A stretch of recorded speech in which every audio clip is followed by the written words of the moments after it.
저 2층에 보면은 제 아들이 한 명 있습니다. 4살짜리 민혁이라고 있는데 다들 알고 계실 줄 믿습니다. 제 아들이 있는데 제 아들은 목회자 자녀라서 정말 피곤한 것 같습니다. 저는 사실 목회자 자녀가 아니라서 그 마음을 잘 모르지만 제 아들은 교회에 별로 가고 싶지 않을 때도 교회에 가야 합니다. 특별히 수요일 저녁 같은 경우에는 피곤해서 집에서 쉬고 싶은데 엄마 아빠가 다 교회 가니까 자기도 어쩔 수 없이 따라갑니다. 어떨 때는 가지 않으려고 떼를 부릴 때도 있습니다. 그럴 때마다 우리 민혁이에게 뭐라고 하면은 아무런 그런 이유 없이 나오는지 아십니까? 그 이유는 한 가지가 있습니다. 그것은 바로 김병수 목사님의 둘째 아들 찬민이 때문에 교회에 나옵니다. 오직 우리 민혁이의 교회에 오는 동기는 찬민이 보러 오는 것입니다. 이처럼 이 동기라는 것은 매우 중요합니다. 여러분들에게도 이런 민혁이와 같은 동기가 다들 있으신 줄 알고 믿습니다. 동기는 사람으로 하여금 움직이게 하고 열정을 품게 하고 또 삶을 살아가게 할 이유를 가져다 줍니다. 신앙생활도 마찬가지입니다. 신앙생활을 하는 동기가 각 사람에게 있을 것입니다. 신앙생활에 동기가 있다면 그 동기로 인해서 열정이 생겨나게 되고 열심을 품게 되고 하나님 앞에서 더욱더 거룩하게 살고자 발버둥 칠 것입니다. 그러나 동기가 없다면 냉랭한 신앙생활의 연속이 될 것입니다. 그저 형식적인 신앙생활, 즉 종교생활에 머물게 될 뿐이죠. 사랑하는 성도 여러분, 여러분들은 왜 신앙생활하고 계십니까? 여러분들은 왜 하나님을 믿고 계십니까? 무엇 때문에 예수님을 믿으며 무엇 때문에 지금 이 코로나가 창궐하고 있는 이 시대 가운데, 지금 이 시간 가운데 오셔서 하나님을 예배하러 나오셨습니까? 무엇 때문에 교회에 나오며 무엇 때문에 삶을 살아가고 계십니까? 여기에 대답하실 수 있어야 합니다. 우리에게는 이 동기가 반드시 분명해야 합니다. 한 번씩 그냥 신앙생활 하시는 분들이 계십니다. 일평생을 주일날 교회 가다 보니까 너무나 교회 가는 게 자연스럽죠. 주일날 교회 가는 것이 너무나 일상이 되어버렸습니다. 하지만 그냥 교회에 출석만 할 뿐이지 그 안에 뜨거움은 없고 그 안에 간절함은 없고 그냥 미지근함의 연속입니다. 왜 그렇습니까? 그것은 동기를 잊어버렸기 때문입니다. 왜 신앙생활 하는지 그 동기를 까맣게 잊어버렸기 때문입니다. 그러니 미지근하게 신앙생활합니다. 냉랭하게 신앙생활 할 뿐입니다. 오늘 우리 안에 신앙생활 동기를 다시금 회복하기를 소원합니다. 나는 왜 신앙생활 하는가? 나는 왜 하나님을 믿는가? 나는 왜 예수 그리스도를 내 구주로 받아들이고 모시고 살아가고 있는가? 여기에 대한 답을 찾으셔야 합니다. 오늘 이 본문 말씀을 통해서 우리들의 신앙생활의 동기를 찾기를 소원합니다. 그래서 주님 앞에 미적지근하고 냉랭한 신앙의 모습이 아니라 주님을 향한 그 열심을 회복하기를 주님의 이름으로 축원합니다. 오늘 본문의 내용을 보면 이렇습니다. 한 청년이 예수님께 찾아옵니다. 그리고 16절과 같이 질문을 던지죠. 선생님이여, 내가 무슨 선한 일을 하여야 영생을 얻으리까? 예수님 어떻게 하면 내가 영생을 얻을 수 있습니까? 라는 그 질문을 던진 것입니다. 그러자 예수님께서 이렇게 말씀하십니다. 생명에 들어가려면 계명들을 지켜라 라고 말씀합니다. 그러면서 10계명을 말씀하시죠. 살인하지 말라, 간음하지 말라, 도둑질하지 말라, 거짓 증언하지 말라, 내 부모를 공경하라. 이런 식으로 이 율법들을 지키면 너가 구원받을 것이다, 너가 영생을 얻을 것이다 라고 말씀하고 계십니다. 그런데 더 놀라운 사실은 이 청년의 반응입니다. 이 청년이 뭐라고 합니까? 내가 그 율법들을 다 지켰습니다 라고 이야기하고 있습니다. 이 말을 들은 20절입니다. 그 청년이 이르되 이 모든 것을 내가 지키었사온데 아직도 무엇이 부족하니까? 이 말이 무슨 말입니까? 예수님, 나는 이것을 다 지켰습니다. 이만하면 영생을 얻을 만하지 않습니까? 예수님께 반문하고 있는 것이죠. 그러자 예수님께서 21절 말씀을 하십니다. 21절에 영생을 얻으려면 소유를 팔아 가난한 자들에게 주고 예수님을 따르라고 하십니다. 이에 이 청년의 반응이 어떻습니까? 22절에 보니 그 청년이 재물이 많음으로 그 말씀을 듣고 근심하며 가니라. 청년은 결국 재물을 포기하지 못하고 예수님을 따르지 못하고 포기하며 집으로 돌아갔더라는 것입니다. 이것이 오늘 본문의 내용입니다. 오늘 본문에서는 이 청년의 잘못된 신앙의 동기 두 가지를 말씀하고 있습니다. 바라기는 오늘 내가 이 청년과 같지는 않은지, 내가 이 부자 청년과 같지 않는지, 나는 무엇 때문에 신앙생활하고 있는지 깊이 고민하시고 또 그 바른 신앙의 동기를 회복하시는 은혜가 있으시기를 축복합니다. 먼저 이 청년의 깊은 내면에는 한 가지 동기가 있었습니다. 그 동기는 무엇인가 하니 바로 물질이었습니다. 저는 본문을 묵상하면서 청년의 동기에 대해서 다시 한번 곰곰이 말씀을 묵상하며 생각해 봤습니다. 청년이 예수님께 와서 이렇게 어떻게 하면 영생을 얻을 수 있을지 물어보지 않습니까? 저는 이것이 참 궁금했습니다. 청년이 왜 영생을 얻으려고 했을까? 우리 성도님들은 이 청년이 무엇 때문에 영생을 얻으려고 했는지 좀 짐작이 되십니까? 무엇 때문이라고 생각하십니까? 청년이 예수님을 찾아와서 묻습니다. 무슨 선한 일을 하여야 영생을 얻으리까? 겉으로 보기에는 굉장히 순수해 보이고 굉장히 신앙이 있어 보이고 열정이 있어 보이고 구원의 길을 찾는 구도자와 같은 모습을 이 청년에게서 볼 수 있습니다. 그런데 이 이면에 숨은 청년의 숨은 동기가 있습니다. 숨은 속마음이 있습니다. 그 동기가 무엇입니까? 청년이 영생을 얻으려고 한 이유가 바로 물질에 있음을 볼 수가 있습니다. 왜 영생을 가지려고 했습니까? 영생을 통해서 물질을 영원히 가지려고 했기 때문입니다. 예수님께서 물질을 내려놓으라고 했을 때 그는 물질을 인해서 근심합니다. 그리고 떠나갑니다. 그렇다면 청년에게 무엇이 더 큰 가치입니까? 물질입니까? 영생입니까? 바로 물질입니다. 더 큰 가치를 위해서 작은 가치를 포기하는 것은 너무나 당연한 것이죠. 제 아들도 더 좋은 장난감을 얻기 위해서 더 작은, 더 안 좋은 장난감을 기꺼이 포기할 줄 압니다.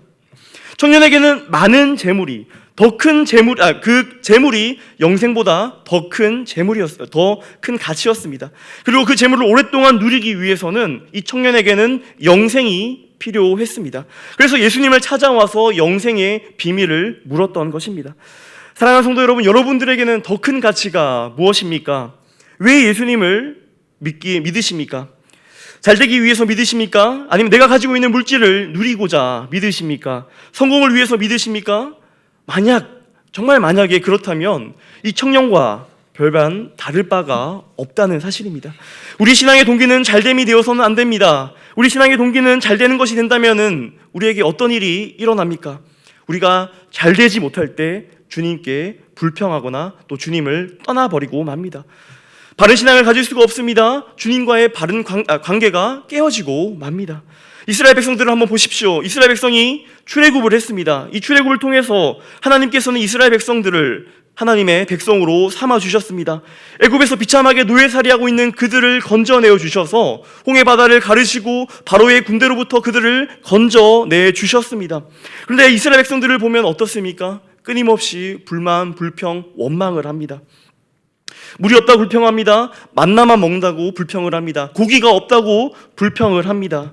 왜 그렇습니까? 그들은 잘 먹고 잘 사는 것이, 그들의 안위가, 그들이 평안하게 사는 것이 그들의 동기가 되었기 때문입니다. 그러니 물이 없으니 원망하고 먹을 것이 없으니 불평하는 것이 이스라엘 백성들이었습니다. 반면에 성경의 인물 중에 다니엘은 어떻습니까? 다니엘은 정말로 신앙생활을 잘하던 인물이었습니다. 예루살렘을 향해 매일 기도의 문을 여는 기도의 용사였습니다. 경건의 끈을 놓지 않았습니다. 왜 그가 이토록 신앙생활을 열심히 했을까요? 잘되기 위해서였을까요? 아니면 높은 위치를 유지하기 위해서였을까요? 많은 재물을 가지기 위해서였을까요? 그렇지가 않습니다. 오히려 그는 이 신앙으로 인해서 어떻게 됩니까? 사자굴에 들어가게 되고 맙니다. 그런데 다니엘이 사자굴에 들어갈 위기에 빠졌을 때 다니엘이 어떻게 행동하는지 한번 보시기 바랍니다. 다니엘서 6장 10절입니다. 같이 한번 읽도록 하겠습니다. 시작. 다니엘이 이 조서의 왕의 윗방에 올라가 예루살렘으로 향한 창문을 열고 전에 하던 대로 하루 3번씩 무릎을 꿇고 기도하며 그의 하나님께 감사하였더라. 아멘. 사자굴에 들어갈 위기에 처했습니다. 그런데 이 다니엘의 반응이 어떻습니까? 불평합니까? 아닙니다. 그는 오늘 성경 본문에 보니까 감사하였더라라고 말씀하고 있습니다. 사랑하는 성도 여러분, 여러분은 오늘 이 시간에 하나님 앞에서 나의 마음, 나의 속마음을 한번 들여다보시기 바랍니다. 여러분들은 왜 신앙생활 하십니까? 왜 11조하고 왜 헌금 생활 하십니까? 왜 이런 새벽부터 나와서 하나님을 찾으십니까? 혹시 이 땅에서의 건강과 자녀의 잘됨과 사업의 잘됨을 위해서 아닙니까? 이 땅의 축복은 덤으로 주시는 것입니다. 성경은 말합니다. 이 땅의 물질적인 것들이, 이 세상의 것들이 우리 신앙의 목표가 되어서는 안 된다고 누누이 말씀은 이야기하고 있습니다. 물질이 동기가 아닙니다. 잘됨이 동기가 아닙니다. 형통이 동기가 아닙니다.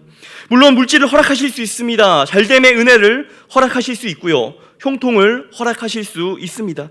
그렇다고 해서 동기가 변질되어서 내 동기가 물질이 되고 잘됨이 되고 형통이 된다면 그것은 이미 신앙생활이 아니라 종교 생활이 돼버린다는 것입니다.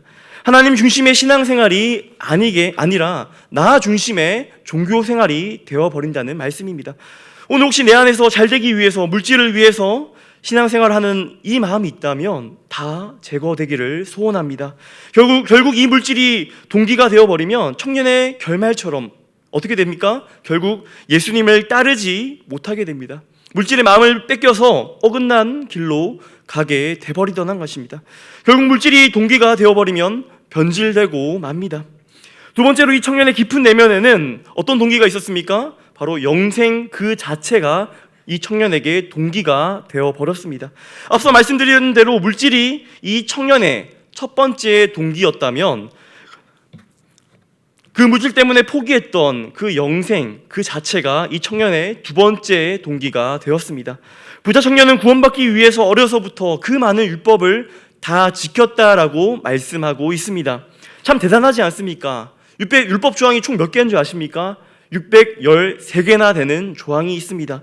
이것을 예수님 앞에서 당당하게 다 지켰다라고 할 정도로 이 청년은 아주 완전 무결한 그런 떳떳한 삶을 살았을 것입니다. 누구보다 구원에 대해서 관심이 많았을 것입니다. 그리고 누구보다 구원받고 싶고 영생을 소유하고 싶었을 것입니다. 그런데 이 청년의 동기가 과연 맞는 것입니까? 오늘날에도 많은 수의 그리스도인들이 이 청년과 같이 구원받기 위해, 내가 천국 가기 위해 신앙생활 하시는 분들이 많이 있습니다. 우리는 이러한 기초적인 신앙에 뛰어넘어야 합니다. 이 말이 어떤 분들에게는 충격으로 와닿을 수 있습니다. 하지만 우리는 구원받기 위해서 신앙생활을 하는 것이 아닙니다. 오늘날 기독교는 아주 구원에 관심이 많이 있죠. 많은 성도님들이 구원에 관심이 있습니다. 늘 이렇게 물어보십니다. 내가 구원받습니까? 내가 천국 갑니까? 내가 중생했습니까? 예, 중생하는 것, 천국 가는 것, 그 어떤 문제보다 중요합니다. 가장 시급하고 가장 중요한 문제입니다. 누가 뭐래도 이 문제보다 중요한 문제는 없습니다. 그러나 이것이 목적이 아니라는 말입니다. 우리가 구원만을 위해서 신앙생활을 하는 것이 아닙니다. 그럼 무엇을 위해서 우리가 신앙을 가지고 하나님을 섬깁니까? 웨스터민스터 소요리 문답에 무엇이라고 일문에 답하는지 한번 보겠습니다. 사람이 제일 된 목적은, 이게 다른 말로는 사람이 존재하는 이유는, 내가 살아 숨쉬는 이유는 하나님을 영화롭게 하는 것과 영원토록 그를 즐거워하는 것이다 라고 말씀하고 있습니다. 이 한마디로 바로 하나님의 영광을 위해서 신앙생활 한다라고 분명히 명시되어 있습니다. 우리는 하나님의 뜻을 이루며 하나님의 기쁨을 위해서 존재하는 자들입니다. 사람의 제일 되는 목적은 구원받는 것이라고 절대로 말하지 않습니다. 조나단 에드워즈라는 신학자가 있습니다. 이 신학자가 한 말이 있습니다. 구원이라는 것은 궁극적인 목적을 위해 반드시 있어야 할 종속적인 목적이다. 참 어렵죠. 이것을 쉽게 이야기하면 이렇습니다. 구원받은 자만이 하나님의 영광을 위해서 살아갈 수 있다라는 말입니다. 구원은 하나님의 영광을 위한 수단인 셈인 것이죠. 이 말을 다시 하면 성도의 삶의 종착점은 구원이 아니라 시작점이 구원이라는 말입니다. 교회에 출석하기 시작한 그 시점부터 그 성도가 아니라요, 구원받고 난 후가 진정한 성도라는 말입니다. 구원을 받고 난 이후에 그제서야 비로소 순례자의 길을 걸어가는 성도라는 말인 것이죠. 그런데 구원이 시작점인데 이 시작점인 구원을 우리의 종착점으로, 우리의 골로, 목표로 삼아버리니까 어떤 문제가 생깁니까? 삶의 궁극적인 목적, 우리 신앙의 동기를 잃어버리게 된다는 것입니다. 수많은 기독교인들이, 수많은 성도들이 너 왜 신앙생활하니? 너 왜 교회 가니라고 세상 사람들이 물어봤을 때 나는 구원받기 위해 신앙생활해. 나는 천국 가기 위해 예수 믿어라고 이렇게들 많이 말씀들 하시죠. 그렇다면 구원받고 난 이후에는요, 오직 믿음으로 의롭다 하심을 얻게 되었습니다. 예수님을 믿음으로 말미암아 구원을 얻었습니다. 그런데 그 다음은 어떻게 해야 합니까? 우리 삶의 목적이 사라진 것입니까? 아닙니다. 그렇지 않습니다.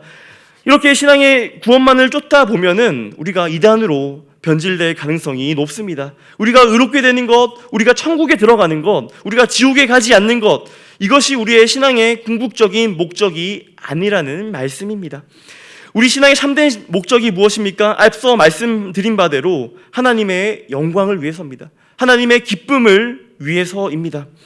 이 청년의 첫 번째 질문처럼 내가 무슨 선한 일을 행해야 영생을 얻으리까가 아니라요, 내가 어떻게 해야지 하나님의 영광을 위해서 살 수 있습니까?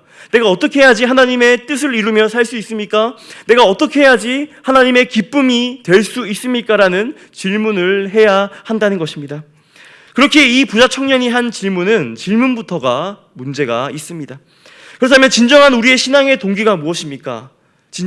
여러분들은 왜 신앙생활 하고 계십니까? 여러분들은 왜 하나님을 믿으십니까? 그 동기는 바로 은혜에 있습니다. 그리고 은혜로부터 내려오는 사랑의 관계에 있습니다. 오늘 본문 21절입니다. 21절 같이 한번 읽어보도록 하겠습니다. 본문 21절 읽도록 하겠습니다. 시작. 예수께서 이르시되 내가 온전하고자 할진대 그리하면 하늘에서 보화가 내게 있으리라. 그리고 와서 나를 따르라 하시니, 여기서 따르라라는 것은 아콜루데오라는 헬라어입니다. 이 단어의 뜻은 함께 같은 길에 있다, 동행하다, 제자가 된다, 이런 뜻에 있습니다. 즉 다시 말해서 이것을 다시 말하면 무슨 말입니까? 바로 관계에 있습니다. 예수님과의 관계에 있습니다. 그래서 우리가 가져야 할 동기는 바로 이 예수님과의 관계에서 찾아야 합니다. 어떤 관계입니까? 바로 사랑의 관계, 자발적인 관계입니다. 예수님과의 관계가 우리 동기가 되어서 우리는 신앙생활 해야 합니다. 예수님과 맺어진 관계가 우리를 이끄는 유일한 원동력이 되어야 합니다. 고린도후서 5장 14절 말씀을 한번 보시겠습니다. 고린도후서 5장 14절 말씀 같이 읽도록 하겠습니다. 시작. 그리스도의 사랑이 우리를 강권하신도다. 우리가 생각하건대 한 사람이 모든 사람을 대신하여 죽었은즉 모든 사람이 죽은 것이라. 이 말씀의 앞부분에 뭐라고 나와 있습니까? 그리스도의 사랑이 우리를 강권하신도다라고 말하고 있습니다. 이 말을 다른 말로 하면 그리스도의 사랑이 우리를 끄는도다라고 표현할 수 있습니다. 이 말 무엇이 동기입니까? 무엇이 우리를 이끌어 갑니까? 바로 그리스도의 사랑입니다. 예수님의 사랑, 예수님의 그 십자가의 사랑과 부활의 능력이 우리의 진정한 동기가 된다는 것입니다. 즉 우리는 예수님과의 관계를 맺었기 때문에 그것이 동기가 되어서 살아가는 사람들입니다. 세상의 다른 것들이 우리의 신앙의 동기가 되어서는 안 됩니다. 물질이 아닙니다. 구원이 아닙니다. 예수님이 우리를 위해 죽으시고 부활하셨기에, 그래서 우리가 하나님의 그 크신 은혜를 입은 자들이기에 우리가 신앙을 가지고 신앙생활 하는 것입니다. 은혜를 입었기 때문에 그 은혜에 반응하는 것, 그것이 우리 기독교인의 기본입니다. 이 신앙생활은 성경에서 여러 가지로 비유가 됩니다. 제 개인적으로 가장 가슴 뛰는 비유가 있다면 바로 예수님을 신랑으로, 교회를 신부로 비유하는 표현입니다. 신랑과 신부는 어떤 관계입니까? 바로 사랑의 관계입니다. 신랑이 신부를 어여쁘게 여기고 신부가 신랑을 섬기는 것, 그 모든 바탕에는 사랑이 깔려 있습니다. 그렇게 참된 신자, 참된 그리스도인의 신부가 된 자들은 내 구주 예수님을 더욱 사랑할 수밖에 없습니다. 어제보다 오늘보다 내일 더 예수님을 사랑할 수밖에 없는 자들이 바로 우리 성도들입니다. 예수님을 사랑하기 때문에 말씀을 순종하는 것이고요, 예수님을 사랑하기 때문에 기도도 하고 이 시간에 모여서 예배하는 것입니다. 예수님을 사랑하기 때문에 전도도 하는 거고요, 예수님을 사랑하기 때문에 희생도 하고 헌신도 하며 자기 자신을 죽기까지 낮추며 순종하는 것입니다. 그런데 만일 그 안에 동기가 예수님 사랑 말고 다른 것이 된다면 그때부터는 아까 계속해서 강조드린 대로 신앙생활이 아니게 되어버리는 것입니다. 억지로 강요에 의해서 하는 것은 신앙생활이 아닙니다. 그때부터는 종교 생활이 됩니다. 즐겁지가 않습니다. 기쁘지가 않습니다. 은혜가 되지도 않습니다. 그렇게 우리는 예수님과의 그 바른 관계, 예수님과의 그 사랑의 관계를 유지하기 위해서 발버둥 쳐야 합니다. 그래야지만 내가 예배하는 이유를 깨닫게 되고요. 그래야지만 내가 성도로서 이 땅 가운데 살아가는 이유를 비로소 깨닫게 됩니다. 사랑하는 성도 여러분, 이것을 반드시 깨달으시기 바랍니다. 이것은 사실 그냥 넘어갈 수 있는 부분이 아닙니다. 양보할 수 있는 부분이 아닙니다. 우리는 하나님의 그 사랑에만 반응해야 하는 존재들입니다. 그 은혜에 반응해야 합니다. 하나님은 그것을 원하십니다. 아니, 그것만을 원하시는 분이 바로 우리 하나님이십니다. 하나님은 감히 상상할 수 없을 정도로 우리를 사랑하신다는 사실을 깨달아야 합니다. 이것이 피부로 와닿아야 합니다. 가장 귀한 것, 그분이 가장 아끼시는 것, 그 독생자 예수를 나를 위해 거저 주셨다는 그 사실이 느껴져야 합니다. 그리고 예수님은 나를 위해서 그 고통 속에서 죽으시고 다시 사셨다는 것이 그저 책에서 보는 책에서 읽는 것처럼 추상적으로 느껴지면 안 됩니다. 이것이 내 삶을 내어드릴 수 있을 정도로 절절하게 와닿아야 합니다. 여러분, 이것이 신앙입니다. 이것이 우리의 동기입니다. 이것이 우리의 삶의 원동력이 되어야 합니다. 지금 우리가 사는 이 세상은 물질 때문에 살아갑니다. 자기 만족, 자기 성취, 자기 안위, 자기 행복을 위해서 살아가는 시대가 바로 이 시대입니다. 그러나 우리는 다릅니다. 우리는 그리스도인입니다. 우리는 예수님 때문에 살아갑니다. 예수님과의 관계 때문에 살아갑니다. 예수님을 사랑하기 때문에 살아가는 자들이 바로 우리 성도들입니다. 말씀을 정리하기를 원합니다. 사랑하는 성도 여러분, 우리가 이 땅 가운데 살아가면서 얼마나 가지고 싶은 것, 누리고 싶은 것, 하고 싶은 것이 많습니까? 포기하기가 쉽지가 않지요. 그런데 이러한 것들이 우리 마음의 동기가 되어서는 안 됩니다. 내 삶의 만족을 위해서 물질을, 잘됨을, 형통을, 내 자녀를, 건강을 구하기 위해서 신앙생활을 하는 것이 아닙니다. 그리고 우리는 구원받기 위해 신앙생활 하는 것이 아닙니다. 왜 신앙생활 합니까? 우리는 예수님을 뜨겁게 사랑하기에 신앙생활하며 예수님 때문에 살아가는 존재들입니다. 여러분들은 주님을 사랑하고 계십니까? 얼마만큼 사랑하십니까? 그 마음이 식어진 분들도 계실 것이고요. 아직도 여전히 뜨겁게 사랑하시는 분들이 계실 것입니다. 그래서 제가 이 시간 간절히 바라고 소원하기는 오늘 이 시간 주님과의 그 사랑의 관계가 모두 회복되기를 소원합니다. 그래서 정말 변질되지 않고요, 왜곡되지 않고요, 그 무엇보다 순수하고 깨끗한 마음의 동기를 회복하시는 은혜가 모든 진교교회 성도님들에게 있으시기를 주님의 이름으로 축복합니다. 이 시간 함께 기도했으면 좋겠습니다.